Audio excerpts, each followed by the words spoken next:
बिस्मिल्लाहिर्रहमानिर्रहीम। अस्सलाम वालेकुम। मेरा नाम है जावेद, हाजिर हूँ आज एक नई रेसिपी के साथ। आज की जो रेसिपी है वो है शीर खुरमा। इस स्पेशल के लिए शीर खुरमा बहुत ही स्पेशल, बहुत ही मज़ेदार रेसिपी है। आप ज़रूर इसको बनाएं। तो चलें किचन में, मैं आपको बताता हूँ मुझे शीर खुरमा के लिए किन चीज़ों की ज़रूरत है। तो शीर खुरमा के लिए मुझे जिन चीज़ों की ज़रूरत है, मेरे पास है 2 kg फ्रेश मिल्क, 2 किलो दूध फ्रेश, और मेरे पास है 1 कप चीनी। इसके अलावा मेरे पास है आधा कप सवैयाँ बारीक वाली, और तकरीबन 1 टेबल स्पून मेरे पास है देसी घी और सवैयों को फ्राई करने के लिए। और मेरे पास है तकरीबन 2 टेबल स्पून मेरे पास छुहारे, 4 से 5 छुहारों को मैंने भिगो दिया है, फिर उनको मैंने कुछ निकाल के लंबा लंबा काट लिया है। और 2 टेबल स्पून मुझे चाहिए बादाम लंबे कटे हुए, 4 से 5 इलायची, और तकरीबन 2 टेबल स्पून मुझे चाहिए इसके लिए पिस्ता, वो भी लंबा कटा हुआ। तो शीर खुरमा के लिए बस यही चीज़ों की ज़रूरत होती है। तो मैं अभी आपको बताता हूँ शीर खुरमा बनाने का तरीका। तो शुरू करते हैं शीर खुरमा बनाना। मैंने दूध रख दिया है ऊपर, दूध को 1-2 उबाल आ गया है। जब तक दूध को 1-2 उबाल ना आए, आपने इसमें कुछ भी नहीं डालना। तो सबसे पहले मैं इसमें डालूंगा 1 कप चीनी,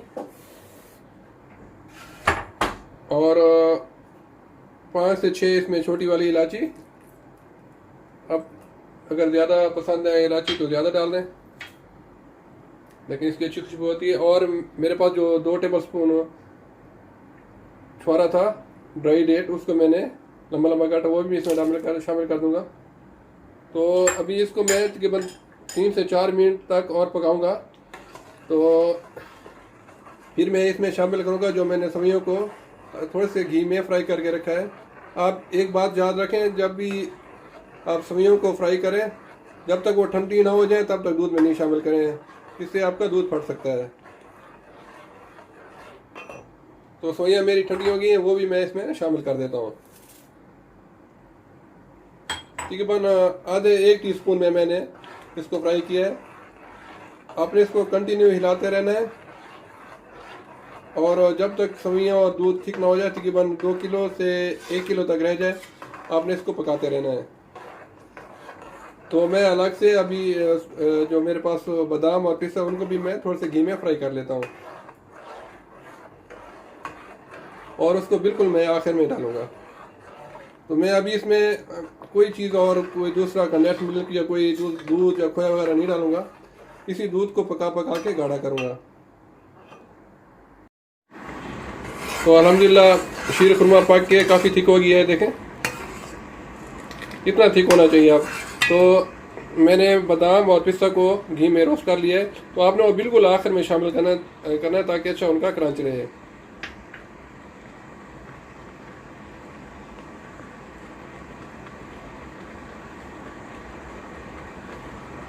तो अभी मैं इसमें शामिल कर देता हूँ पिस्ता, इसको मैंने फ्राई किया है, और बादाम। तो बस अभी मैं सिर्फ 2 से 3 मिनट तक पकाऊंगा, क्योंकि काफ़ी थिक हो गया है, देखें अल्हम्दुलिल्लाह। तो अभी मैं इसको डिश आउट करके इसकी फिर मैं दिखाता हूँ आपको।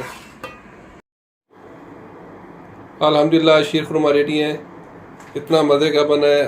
प्रॉमिस आप इंशाल्लाह ईद के ऊपर ट्राई करेंगे तो बहुत ही ज़बरदस्त किस्म का शीर खुरमा बनेगा, और आप हमेशा याद करेंगे।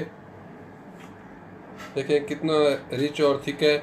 इसमें मैंने कोई क्रीम, कोई कंडेंस मिल्क कुछ भी नहीं डाला, जस्ट दूध को पकाया है। तकरीबन 35 से 40 मिनट तक आप पकाएं हल्की आग के ऊपर। तो बहुत ही मज़े का शीर खुरमा रेडी है। आप ईद के ऊपर बनाएं और एंजॉय करें,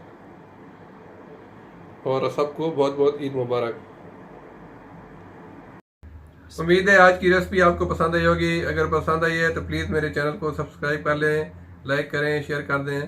तो इंशाल्लाह जल्द मिलता हूँ एक नई रेसिपी के साथ। तब तक के लिए खुदा हाफिज़ और ईद मुबारक।